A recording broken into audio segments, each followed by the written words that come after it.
Mivel elsőre el lett kurva a kihívás, így kettes csapó. Már pont elég nedves a srác. Biciklizni szeret, úszni meg imád. Fejes Zoli benne van? Tényleg? Igen, benne. Nem akartok Cibakról kiírni amúgy? Nem. Nem azért mondom, csak A Cibakról hányan mentek? Cibak nagy szobókörben van már, nem hívják őket egy hete. Hát de arról mit tehetünk? Amúgy maguknak csinálták. Világos. De mondd el, hogy elbasztad. Várjál már. Nem kellett volna tudod megcsinálni hazáról, ezt akkor lehet, hogy nem gondolom. Na, veszed? Én veszlek. Itt mész bele, vagy ott? Így megyek bele, ahogy vagyok. Csapassad.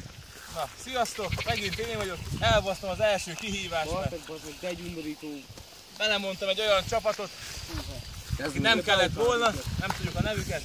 Most megpróbáljuk a pár... Várjál, kezd már újra. Nem akarok belemenni amúgy. Majd meg lesz vagdasodva. Mit csináltál az előbb? Elbasztad? Haladjál, mert 1 perc van még memória. Ja, jó, sziasztok! Kugner Péter vagyok megint. Az előzőt elbasztam, ezért most még egyszer megyek büntiből. Akkor lássuk, hogy mi lesz belőle.